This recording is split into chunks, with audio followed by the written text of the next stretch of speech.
Proverbs 31. She is clothed with strength and dignity. She can laugh at the days to come. A description of a lady who is ideal, whose traits enable her to laugh at all the possible troubles that could happen in the future. She is clothed with strength and dignity and laughter, very expensive commodities.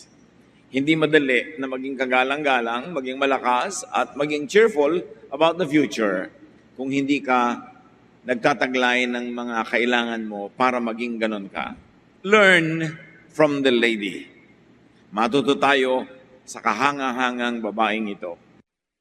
Salamat, Panginoon, dahil kayo patuloy na nagtuturo sa amin. At ngayon humihiling kami ng paglilinis at ng pagpapakain sa aming espiritu. Turuan niyo kami, akayin, matuto kami sa mga katuro ang aming tutunghayan at liwanag niyo ang siyang maging gabay namin. Kayo po ang mangaral, gamitin niyo lang inyong lingkod bilang inyong kasangkapan. Lead us, teach us, empower us, and glorify your name. Father, we thank you through your Son, Jesus our Lord, our Savior. Learn from the lady. Proverbs 31, 10 to 12. A wife of noble character, who can find? She is worth far more than rubies. Her husband has full confidence in her and lacks nothing of value. She brings him good, not harm, all the days of her life. Ito ang description ng isang butihing ina sa kanyang anak na lalaki sa pagpili at panunuri ng kanyang mapapangasawang babae. At sabi, napakahusay ng babaeng marangal. Ang pagkatao ay malinis. Napakahirap daw matagpuan ng ganito, mas mayaman pa ang lalaki magkakaroon ng ganitong kabiyak kesa sa yung punong-puno ka ng mga mamahaling hiyas. Iginagalang daw ng lahat ang kanyang asawa na lalaki pagka ganito ang babae at may tapat at tiyak na pananalig at pagtitiwala ang lalaki sa kanyang asawang babae dahil mabuti lang ang dinadala niya sa kanyang asawa, hindi pangit, hindi masama. The lady is good, is a good wife, partner, family, leader, and member. That's why the husband has full confidence in her. At sa panunuri natin sa kanya, tingnan natin mga sarili, hindi lang ito pang babae, ito'y pang lalaki, pang matanda, pang bata, pang lahat ng taong makadiyos at magiging pagpapala sa kanyang pamilya at sa lahat ng kanyang makakasama sa buhay. Proverbs 31, 13 to 14. She selects wool and flax and works with eager hands. She is like the merchant ships, bringing her food from afar. Marunong siya maghabi, gumawa ng tela. At syempre, ito nung panahon na hindi naman laging may nabibiling commercial tela. Para ka magkadamit, maghabi ka. At napakalaking hanap buhay din na ito ay maibenta mo sa mga willing na bumili. At para daw siyang isang barkong nangangalakal, sari-saring mabubuting bagay ang iniuuwi pag dumarating na ito mula sa paglalakbay. So the lady works for and with profit.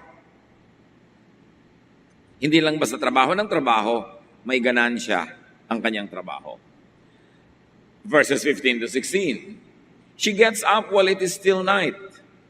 She provides food for her family and portions for her female servants. Very organized ang mabutihing babaeng ito, maagang gumising, pinaghahanda ng pagkain ng kanyang pamilya at binibigyan ng kanya-kanyang assignment ang kanilang mga katulong. Kasi kahit marami kang katulong, pag hindi ka marunong magbigay ng assignment, hindi rin magagawa ang mga gawain sa pinakamabuting paraan. She considers a field and buys it. Verse 16. Out of her earnings, she plants a vineyard. So hindi lang siya masipag sa trabahong bahay, hindi lang siya mahusay maghabi, negosyante pa. Marunong siyang manuri at sumuri ng mga iba't ibang lupain, mga bukid na pwedeng bilhin, at mula sa kanyang sariling kita, binibili niya ang mga bukid na ito at tinataniman niya. The lady invests. In fact, the lady invests from earnings. Tubunan niya ang gagamitin niyang puhunan sa mga susunod pa niyang mga gagawing negosyo.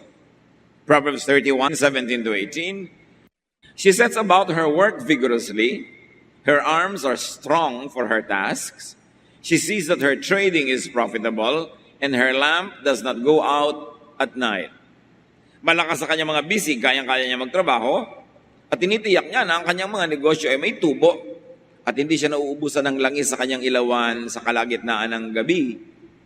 Hindi siya nauubusan ng supply kung kailan kailangan niya yung supply. Hindi kung kailan nagluluto na siya, wala pala siyang bawang, ay wala pala siyang mantika.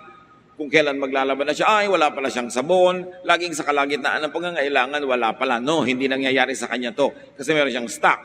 The lady is well stocked. Organized. Hindi kung kailan kakain, tsaka na lang siya maghahanap ng makakain. Kung may kailan isusuot yung damit, tsaka paplantsahin. Organized siya. Pag kailangan niya, ready na. Proverbs 31:19-20, in her hand she holds the distaff and grasps the spindle with her fingers. Nananahi pa siya. She opens her arms to the poor and extends her hands to the needy. So ang babaeng ito ay magaling kumita pero hindi mukhang pera. Tumutubo ang kanyang mga negosyo, marami siyang ginagawa, pero marunong din siya magbigay sa mga kapuspalad, sa mga deserving na needy. Nagbibigay siya sa mga maralita. The lady gives. She does not only make money, she also gives money away. Very especially as we can discern from her wise ways, hindi wasteful ang pagbibigay niya doon sa mga deserving at doon sa mga talagang truly helpless. Proverbs 31:21-22, when it snows, she has no fear for her household, for all of them are clothed in scarlet. Kung taglamig, hindi siya nag-aalala. Kasi ang lahat ng miyembro ng kanyang pamilya, may mga jacket, may mga pangginaw, may mga raincoat, kumpleto sila sa gamit, kung ano ang hinihingi ng klima. She makes coverings for her bed, and she is clothed in fine linen and purple. Hindi lang siya, dahil negosyante at busy, ay mukhang tiriringgay at miserable. Magkaganda ang kanyang mga kasuotan, pinakamapipinong lino ang ginagamit niya, magagandang kulay na pangmayaman, at pati mga kama niya may mga pangtakip na magaganda. Nakakaanyayang humiga at magpahinga sa kanyang higaan. The lady enjoys comfort, beauty, and refinement. Of course, which in turn inspires creativity and fruitfulness, which again brings money. So it's cyclical. Pinaliligiran niya ang kanyang sarili at ang kanyang sambahayan ng mga magaganda, masasarap, maiinam na bagay. At dahil doon, napapanatag ang kanilang loob, nakakatulog silang mabuti kung matutulog, kumakain silang mabuti kung kakain, nai-inspire tuloy sila na lalong maging masipag, lalong maging productive, at dahil payapa ang pag-andar ng kanilang sambahayan, they are not always running to solve a crisis. Organized kasi, may oras silang magpahinga, may oras silang mag-isip, at lalo silang tumatalino, kaya lalo silang nakakagawa ng pagkakaperahan. Organized. Paano ka makakapag-isip ng mga magagandang paraan ng pagkakakitaan kung napaka-miserable ng every minute mo? You are trying to escape every moment of danger or risk or emergency. Kailangan organized. So you have enough time to rest. And at rest, you are inspired to be creative. And it is creativity that creates wealth. Yung kagandahan ng paligid, hindi yan luho. Pag maganda ang kapaligiran, lalong yumayaman ang iyong isip, lalo kang nakakapagpayaman sa iyong mga ginagawa. Cyclical yan.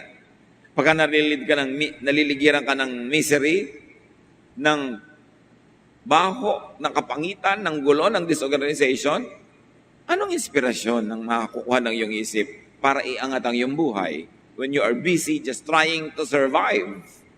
Kaya nakikita natin yung cycles of everyday life na sikreto ng napakahusay na babaeng ito.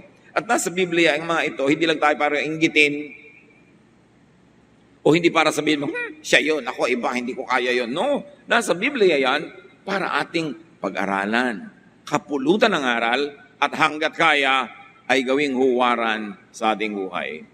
Proverbs 31:23.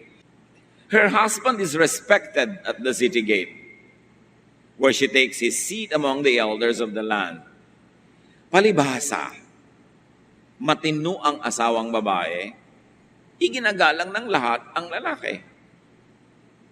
Siyempre, kung yung asawang babae hindi matino, nababawasan tuloy yung dignity ng asawa niyang lalaki. Ganon din naman yung baligtarin mo. Pagka hindi matino yung lalaki, pati yung dignity ng babae, nakakaladkad pababa. Minsan, ang husay-husay ng babae, isang school teacher, ang ayos-ayos, tapos yung asawa, lasenggo, nagwawala doon sa labas ng gate ng school.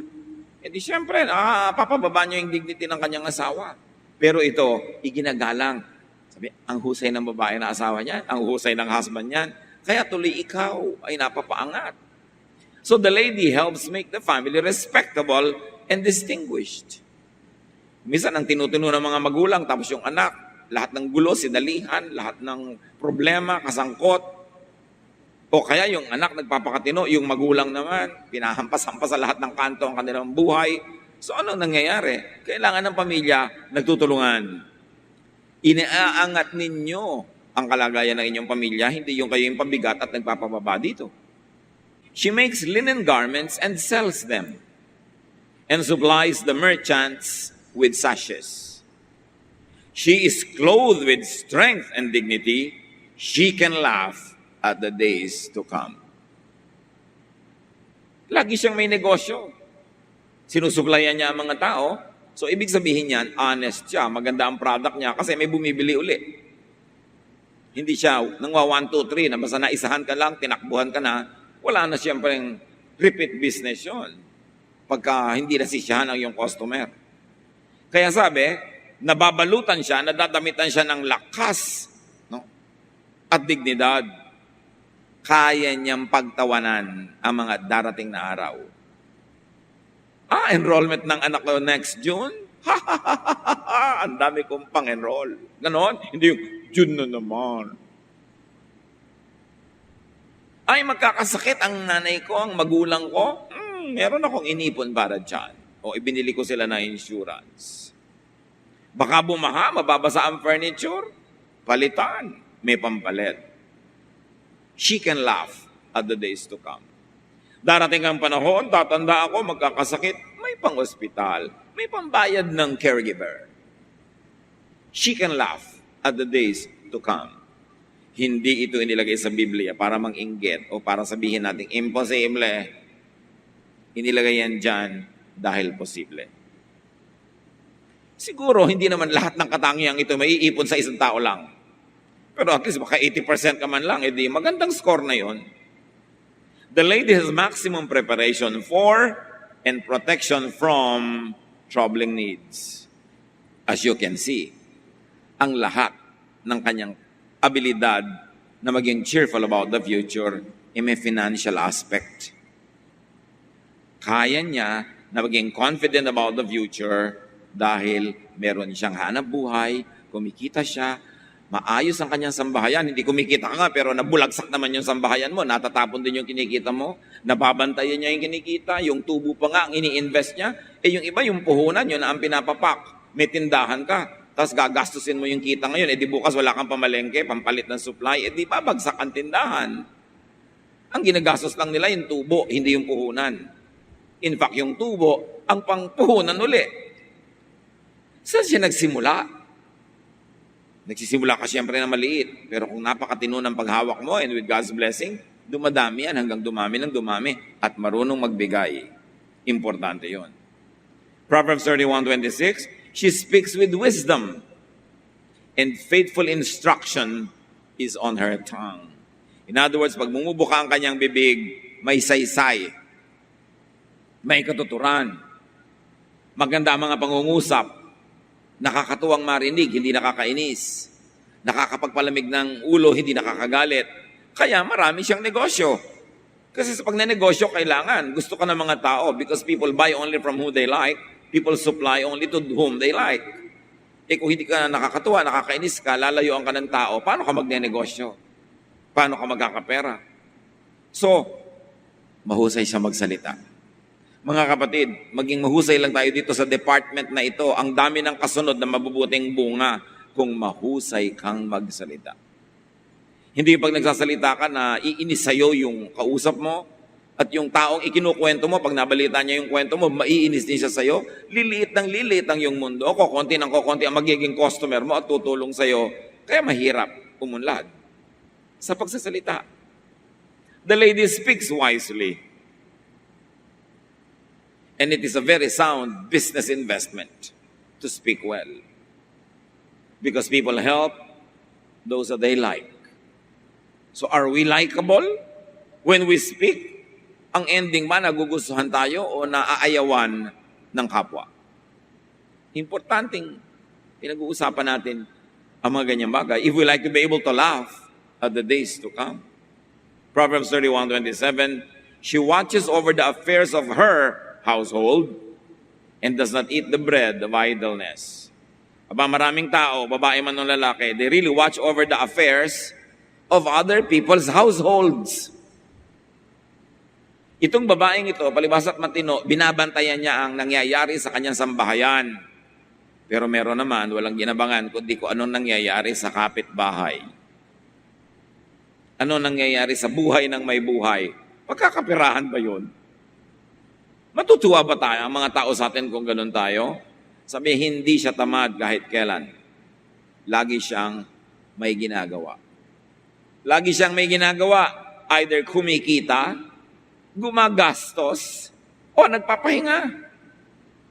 Siyempre, kasama sa mabuting buhay, gumagastos ka rin. Ang sarap naman ng pera, nararamdaman mo lang pag ginagastos mo eh. Kaya yung mga sobrang mahilig mag-ipit, may pera naman, nakaipit ang nakaipit. Anong ligayang mga mapapala mong tinititigan mo yung mga nakasalansan mong mga pera na pag na-demonetize pa, nakalimutan mo, biglang wala ng value. Yung pera mo palang itinago, meron pang nakalagay na bagong lipunan. Ang dami nga, pero ano ngayon? Saysay. Masarap lang ang pera pag dumudulas palabas. Kaya dapat, marunong kang magpadulas palabas kung marunong kang magpapasok. Dapat kumikita ka, kung maggastos ka. Kung minsan meron kang perang nakaipit sa wallet mo, pag pala itinulong mo sa isang tao o ibinigay mo, biglang magkakagamot na siya, makakapag-enroll na siya, sasaya na siya, pero hindi mo ibinigay, hindi siya sumaya, hindi siya nakapag-enroll, pero nakaipit lang naman yung pera mo doon, walang ginagawa. The power of money is felt best when it is being spent. When it is being given away. Therefore, earn it so you can have something to spend or to give away. The lady manages her household well and is not lazy. Bakit mahalaga sa important business practice na masaya ang bahay mo, organize ang bahay mo? Kasi kahit ang laki mong kumita sa labas, kung pag-uwi mo, sabog-sabog yung bahay, nawawala yung asawa mo, nawawala yung anak mo, ang gulo-gulo, bukas, puyat ka, hindi ka na rin makakapag-desisyon ng mabuti, maapektuhan din negosyo mo. Para ang negosyo sa labas ay maging maunlad, maayos, kailangan maayos ang tahanan. Kasi doon ka nakatayo, doon ka nanggagaling, doon ka nakatindig. Pagka yun ay pag-ewang-gewang, pagka yun ay unstable, pagka yun ay troubled, your business will be affected. Your work will be affected. Your profession will be affected. Kaya ang matatalinong professionals, inuuna nilang ayusin ang kanilang sambahayan.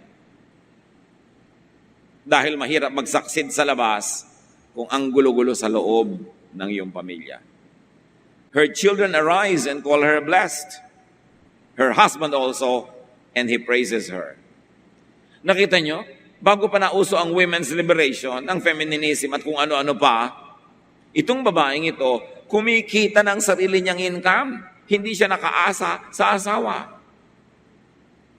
Ngayon, kung ikaw naman ay walang income sa labas, pero naka-full time ka sa bahay, kaya naman nakakapagtrabaho yung asawa mo, kaya siya kumikita, kaya siya nakakapagnegosyo, kasi ikaw ang nagpapaandar ng bahay na inuuwian niya, kinakainan niya, pinagbibihisan niya, nililiguan niya. So kasali ka talaga sa kanyang negosyo. Hindi ka dekorasyon. Huwag mo sasabihin, housewife lang po ako, wala po akong trabaho. Walang trabaho. Hindi ba tubero ka kanina sa bahay mo? Hindi ba security guard ka? Hindi ba caregiver ka sa biyanan mo? Hindi ba nurse ka sa mga anak mo? At hindi ba kung ano-ano pa ang mga role mo sa iyong asawa? Hindi ka ba karpentero sa inyong bahay? Hindi ka ba manager? Hindi ka ba administrator? Ikaw na nga lahat yun. Tapos sasabihin mo, wala po akong trabaho, housewife only. Kaya pagka sinasabing mga ibang husband, hoy, akong kumikita. Sabi mo, oy, kung hindi ka kikita, kung bulagsak akong asawa, ha? Kung pag-uwi mo, walang ulam, walang pagkain, yung isusuot mo sa business meeting mo bukas, lukot-lukot, marumi, hindi ka makaka-attend. Huwag mong sabihin, nasa bahay lang ako. Kaya ka nakakapagtrabaho mabuti sa labas, inaayos ko ang bahay. Partnership talaga yan. Pero itong babaeng ito, hindi lang housewife, businesswoman, entrepreneur. Talagang suspecha ko, Pilipina to Dahil ang galing kumita. Diba? Kung hindi nagtitinda ng makeup sa bahay-bahay, may sari-sari store, may mga pahulugan, gumagawa ng hamon, tosino, sari-sari. Pilipina talaga to. Ang galing-galing na babae. Kasi ang gagaling ng mga Pilipinas sa ganito. Salamat na lang mga Pilipino tayo, ang mga nanay natin, ang mga kabiyak, mga ate, ay mga Pilipinang mahuhusay. The lady is appreciated and celebrated by her family. Imagine, her children arise and call her blessed. Pagbangon ba ng anak nyo, sabihin, blessed ang nanay ko, thank you Lord. Wala pa po bang breakfast? Ito na naman. Ganun naman sinasabi ng mga bata. By the way, wala kayong karapatan mga bata magganyan kung wala pa kayong income at entrega. Dapat lagi sa bahay, seafood. What you see, that's the food. Hindi yung hanap ka naghanap ng kung ano-ano, wala ka namang ina-entrega dyan. Pero pagising ng asawa niya, pagising ng mga anak, pinupuri siya agad. So niya, this is life. This is a very nice home. At hindi laging kailangang mayaman sa pera para maging ganon. Basta lang maayos. Lahat ng basic necessities are there and in place. May correct management. Masaya ang buhay pamilya. Everybody is inspired to come home. Pagka ang asawa ay ayaw pang umuwi, hindi pa umuwi kung hindi laseng. Ang mga anak ay ayaw umuwi kung hindi hating gabi na o umaga na, baka hindi attractive umuwi sa tahanan. So, dapat attractive. At hindi lang yung asawa o mga anak ang may duty na gawing attractive yon. I mean, hindi lang yung nanay. Lahat may duty to make the home attractive. Para nakakadagdag ka sa pagiging attractive na yung bahay. So, people want to come home. Proverbs 31:29-30, many women do noble things, but you surpass them all. Charm is deceptive and beauty is fleeting. But a woman who fears the Lord is to be praised. Sabi ko noon, marami namang gumagawa ng mga ganyan-ganyan din, pero kakaiba ka. Nahihigitan mo silang lahat. Sabi, alam mo yung ganda, yung alindog? Sandali lang yan. Ang tao, sandali lang naman talagang physically maganda. 10 to 20 years siguro na maganda. And the rest of your life, nagpapaganda na lang. Diba? Pero, sa sandali, kaya kung ang capital mo lang beauty, masyadong mabilis maubos yung capital na yan. Pero kung ang capital mo yung noble character, yan hindi nauubos. Sa pagdaan ng panahon, lalo pang gumaganda. Sabi nga yun, a woman who fears the Lord is to be praised. In other words, this woman fears the Lord. Hindi natin nakitang i-describe siya na simba ng simba, dasal ng dasal, sa ulo ng mga verses, namamanata at kung ano-ano, hindi. But this woman practices high religion.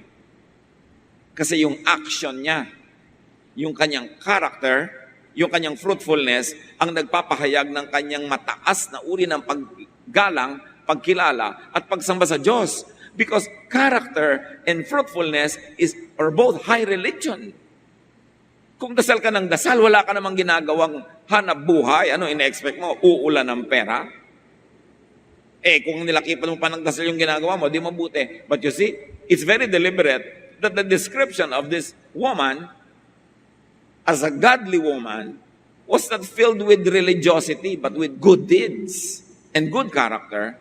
Kasi ipinapakita dito talaga na ang tunay na pananalig sa Diyos ay naipapakita, naipapaliwanag, at naihawa sa iba sa pamamagitan ng kabutihan ng asal at mabubuting gawa. The lady fears the Lord. And the lady's fear of the Lord is expressed, articulated by her excellent work, vocabulary, deportment, etiquette, character, high religion ang mga bagay na ito. Better than formal religiosity. Nadadaig ng mahuhusay na karakter ang mga relihiyoso. Sa katunayan, maraming ang relihiyoso, basahan ng karakter. Kung maganda na yung karakter mo, religious ka pa, edi doble. Pero ang in-emphasize dito, idiniin, yung kanyang pagiging makadiyos na nakikita sa kanyang gawa. Proverbs 31:31, honor her for all her hands have done, and let her works bring her praise at the city gate. Husbands, do you honor your very good wives? Wife, do you honor your husband for his being such a good man? Children, do you honor your mother, your father? Parents, do you honor your child or children? The family members should honor each other, not dishonor. You celebrate each other. You praise each other. Hindi yung pinupuri mo sa iba. Alam mo ang anak ko, alam mo ang anak ko. No, yung anak mo mismo sabihin mo, I'm very happy about you. Natutuwa ako tungkol sa iyo. And be expressive of that. The lady is honorable and is honored. Ano ang mga iba pa mga leksyon na maaari nating mapulot dito sa description na ito ng isang ulirang babae?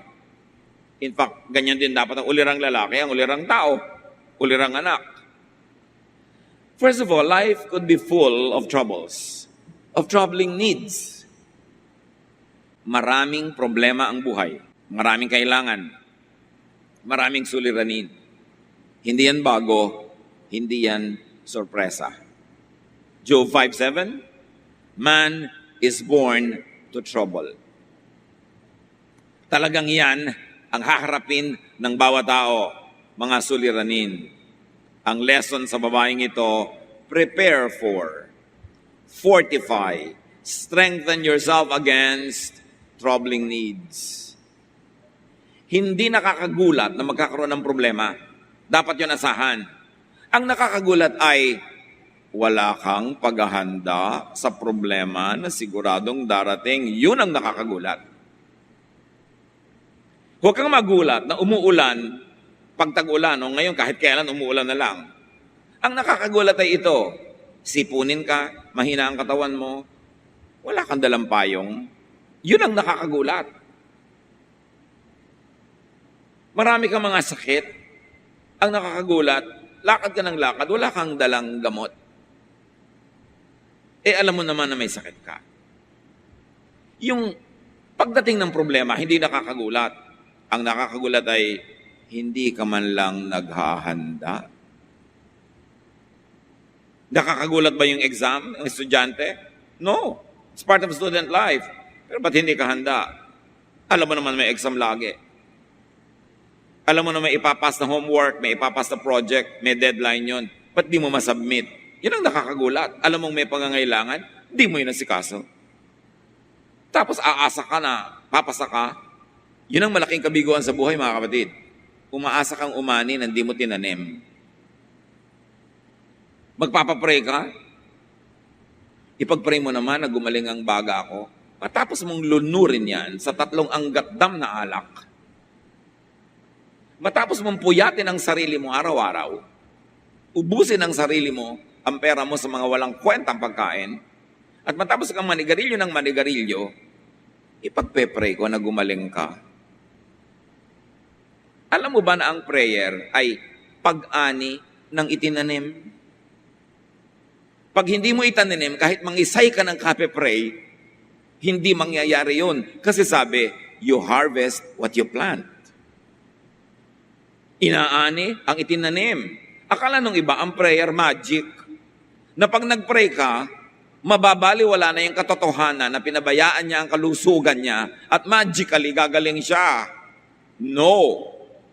May sakit ka ngayon, pinabayaan mo nung nakaraang taon, Nagpe-pray kang gumaling ka, well, magtanim ka ngayon ng kabutihan sa iyong katawan. Magsimula kang magpagamot, kumain ng masarap, masustansya, magpahinga, tanggalin mo yung mga bisyo. At baka next year gumaling ka. Pero huwag mong asahan ngayon, nagpray tayo, gagaling ka. Magic ang tawag doon. Pero yung, sabihin mo, ipagpray mo naman na pumasa ako sa exam. Nag-aral ka ba? Hindi. E di sasayangin mo oras ko pananalangin. Ipanalangin mo man, magkapera ako sa pangangailangan ko next month. May itinanim ka ba? May pinautang ka ba? May negosyo ka ba? Naghanap buhay ka ba? Umi-expect ka ba ng sweldo? Wala. Eh bakit ka ipapanalangin magkapera? When we pray according to God's will, He hears us. And the will of God is you harvest what you plant. Hindi natin naintindihan yung prayer. Akala natin, pagmamagicin mo ng Diyos. Kaya bakit po kaya ako pray ng pray? Hindi naman dinidinig. Dininig na. Hindi po sinasagot. Sinagot na. Ang sagot ay no. Hindi mo ba nadinig? No. Ang laki-laking no.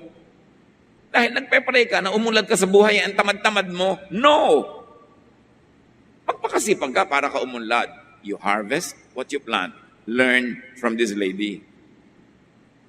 This wonderful woman. So, Proverbs 28:19, he who works his land will have abundant food, but the one who chases fantasies will have his fill of poverty. At maraming tao, ang prayer nila ganon, fantasy. Sabi, ang kasama yun ng fantasy, poverty. So learn from the lady, work well, and earn well. Kasunod ng work yung earn. Kasi marami mga kapatid, work ng work, pagod na pagod na pagod na pagod, halos magpaalipin na sa pagtatrabaho, pero wala at kulang pa rin. In other words, hindi ka dapat dyan nagtatrabaho o hindi dapat dyan ginagawa mo kasi napapagod ka, wala kang profit. Dapat may profit. So don't just work hard, work smart. Work well and earn well. Invest. Invest in your health. O tanim ka ng tanim ng artificially colored food sa iyong katawan. Tanim ka ng tanim ng mga pagkain may mga preservatives. Tanim ka ng tanim ng mga may mga sari-sari mga ingredients na unnatural and even bad for the body. Anong aanihin mo 3 months from now, 6 months from now? Eh di sakit. Eh yun ang tanim mo eh. So invest in your body. Invest in good health. Invest financially so that you will earn. Invest in your education. Invest in your skills. Invest in your development para ka umani. Hindi aani ang hindi nagtanim. So invest again, earn, and spend from profits. And save. Earn more than save. Marami sa atin expert sa pagtitipid. Ay nako, talagang expert. Pero bakit hindi tayo maging expert sa pagkita? Nagpapakahusay ka na rin lang, huwag na lang sa pagtitipid. Sa pagkita ng mas maraming pera, para hindi mo kailangan magtipid. Pero puro, anak, magtipid ka, anak, magtipid ka. Ba't hindi mo sabihin, anak, kumita ka. Anak, huwag ka na mag-electric fan, gasto sa kuryente. Bay sabihin mong, anak, dagdagan mo, kita mo, magnegosyo ka, paasensoy mo ang sarili mo para 5 electric fan ang nakatutok sa'yo at liparin ka. Huwag kayo magkasaya ng tubig, maligo lang kayo isang tabo. Ba't di mo sabihin, kumita ka para marami kang pambayad sa tubig? Tipirin mo ang ulam. No. Kumikita ka ba ng tama? Bakit hindi ka kumita ng mas tama? Humanap ng trabahong mas tama, magnegosyo para ang ulam natin. Pagkarami-rami, may ipapamigay pa tayo sa iba. Alam niyo yung pagtitipid, virtue yan kung wala ka ng choice. Pero dapat ang unahin mo, kumita ng marami para di mo kailangan magtipid. And then nagsisave ka kasi sobrang dami na, hindi mo maubos, nagsisave ka na lang. Pero hindi ka nagsisave dahil wala. Palitan natin ang mentality natin mula sa pagtitipid tungo sa pagkita more. So sabihin niyo sa katabi niyo, kumita ka pa more. Diba?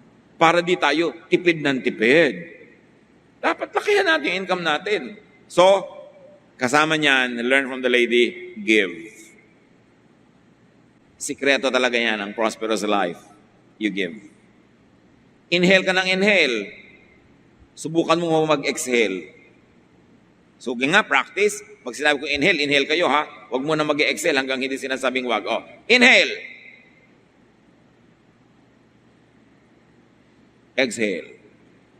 Ganon. So, pag may pumasok, may ibibigay ka rin palabas. Kailangan marunong ka magbigay. Kasi kung hindi ka mag-exhale, sasabog ka. Mamamatay ka.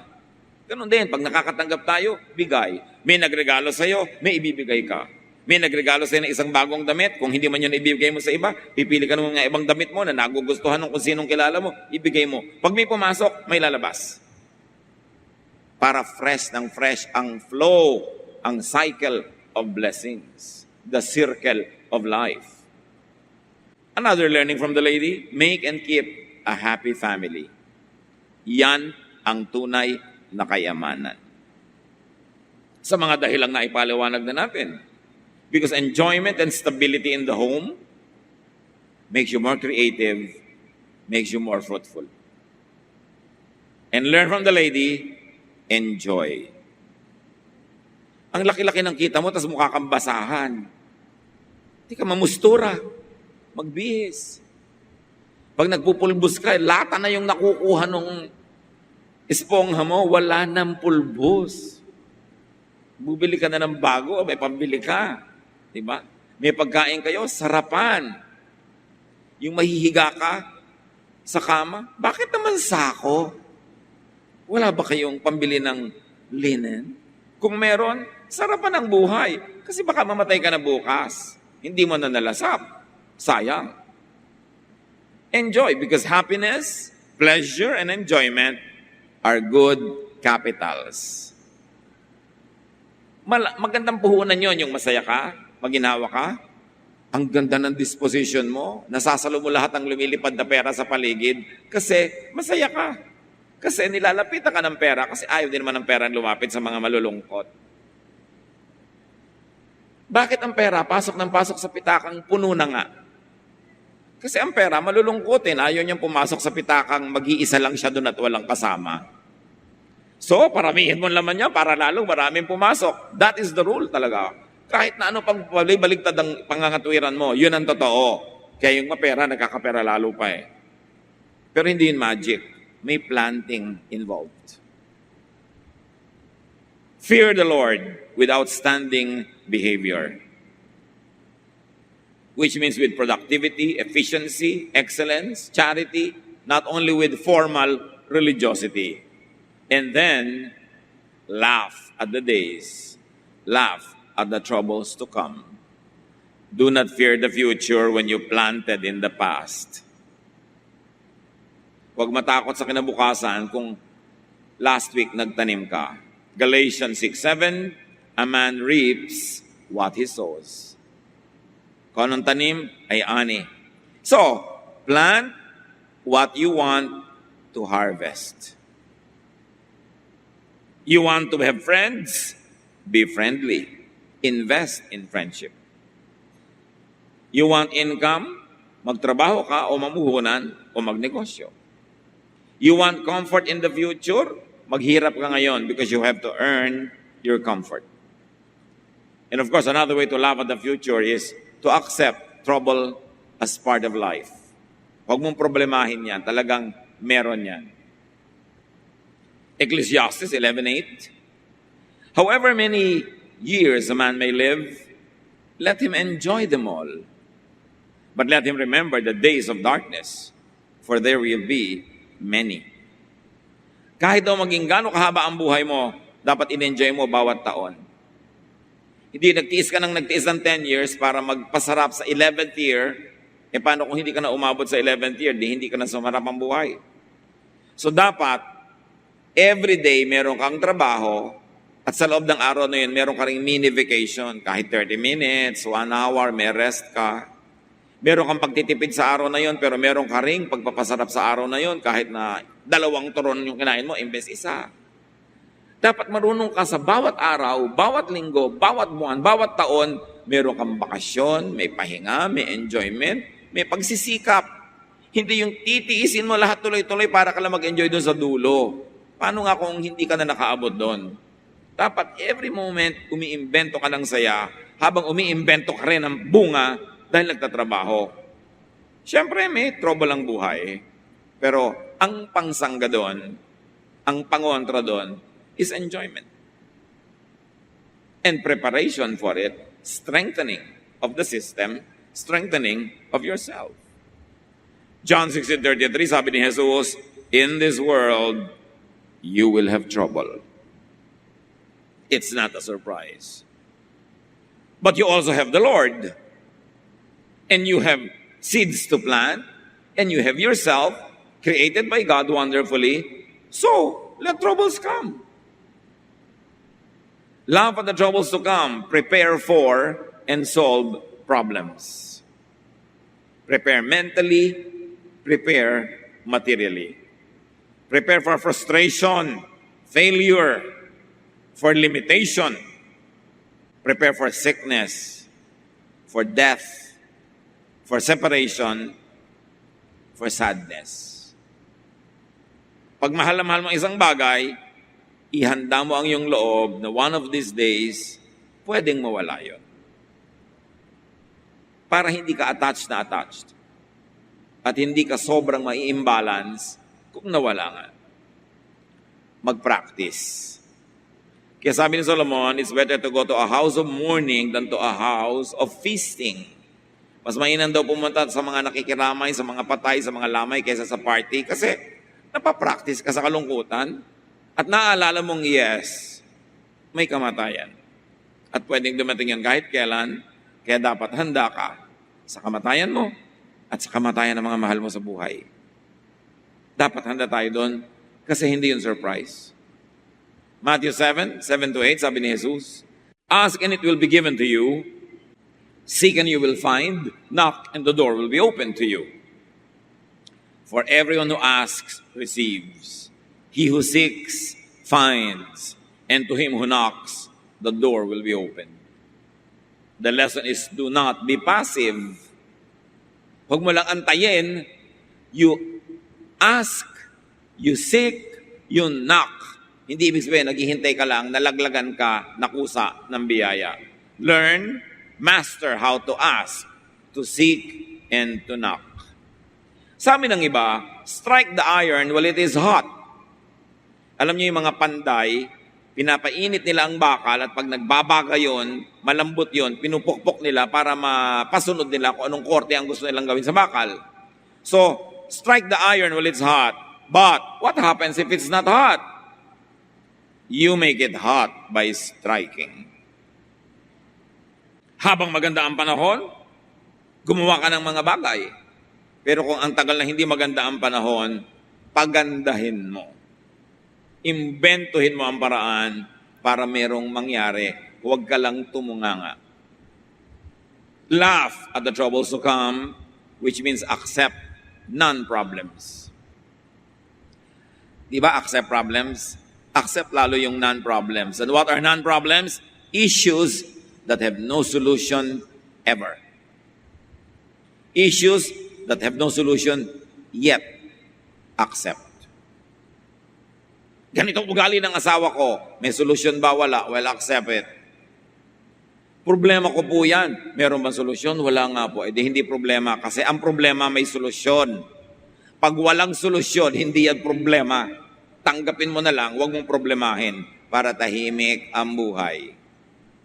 May mga bagay na hindi mo mabago, di tanggapin mo, ambaguhin mo yung ugali mo, yung asal mo, yung pananaw mo, para magtagpo kayo ng bagay na hindi mabago-bago. Di ikaw magbago, di tuloy ang buhay. Marami tayong pinoproblema na hindi naman problema eh. Pinoproblema pa na iba yung end of the world. Naku, pinoproblema ko pa yung end of the world. Mapipigil mo ba? Hindi po. Ma-advance mo ba? Hindi po. Madadali mo ba? Hindi po. So may solusyon ba? Wala po. Di hindi problema. Ang definition ng problema, may solusyon na katapat. Hinahanap mo lang. Pero kung wala talagang solusyon, hindi yung problema. It's a fact of life. Accept it. Live with it. Ecclesiastes 1:15. Whatever is twisted cannot be straightened. Whatever is lacking cannot be counted. Kung talagang liko yan, huwag mong patayin ang sarili mo katutuwid kasi hindi mo natutuwid. May mga bagay na dapat tanggapin. Lalo ang mga likas na ugali ng tao. Na kahit idaan mo sa makina, ibilad mo, ikula mo, tagtarin mo, sementohan mo, weldingan mo siya, ayaw magbago, likas na yon. Tanggapin mo na.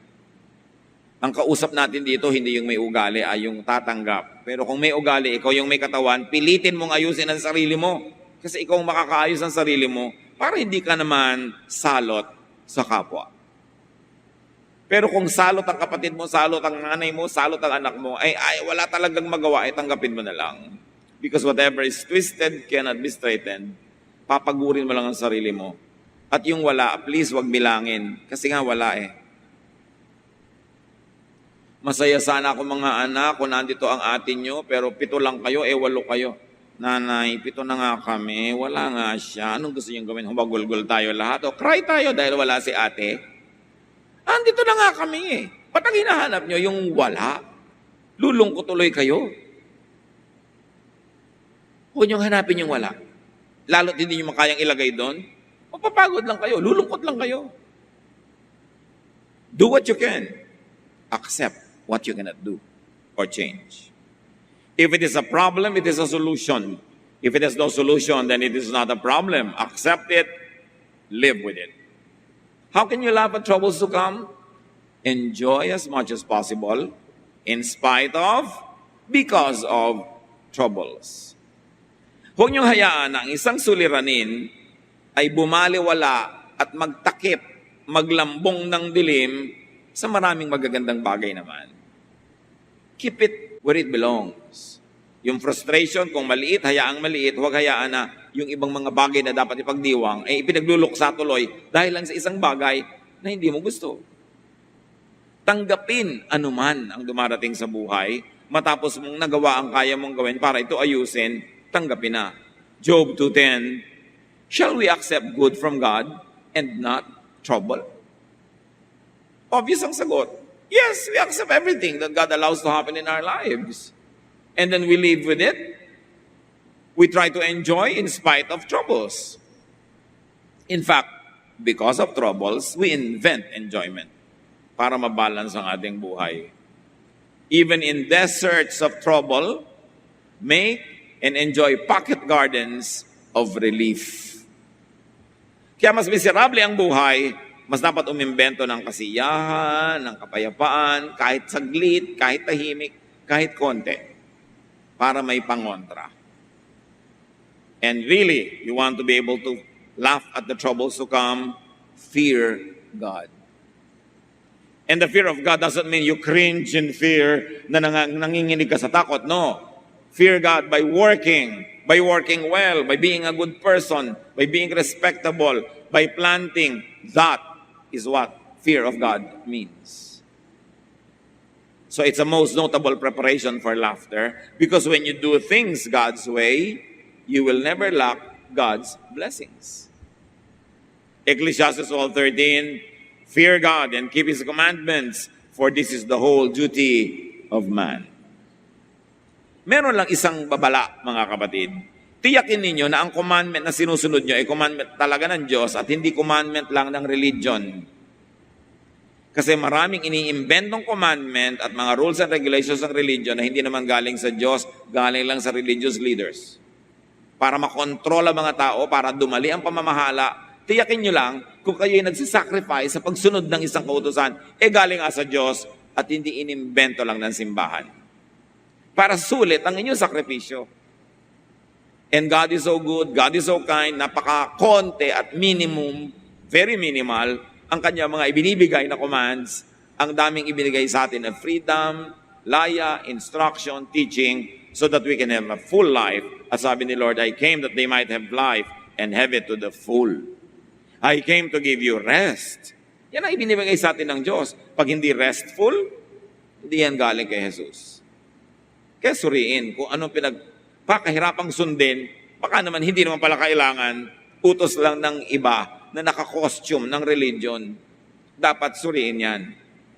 Fear God. And what is God's purest law? natural law because God is the creator of nature.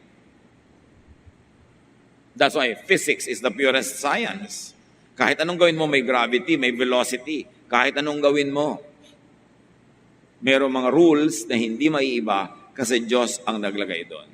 And one of the basic rules is that of agriculture. You harvest what you plant. So learn from the lady, not the lazy. Isang letra lang ang maiba dyan, ibang-iba na ang buhay nyo, ha? Learn from that lady of Proverbs 31, not from the lazy. Proverbs 12:24, diligent hands will rule, but laziness ends in slave labor. Kaya kaalipin ngayon, siguro tamad ka kahapon, o tamad ang iyong magulang, o tamad ang iyong lolo't lola, namana mo tuloy ang pagkaalipin. Kasi sabi, ang masipag, siya ang magwawagi. Ang masipag, siya ang mangingibabaw, siya ang maghahari. At ang tamad, siya man o ang mga taong lumikha ng buhay niya, ang tamad magiging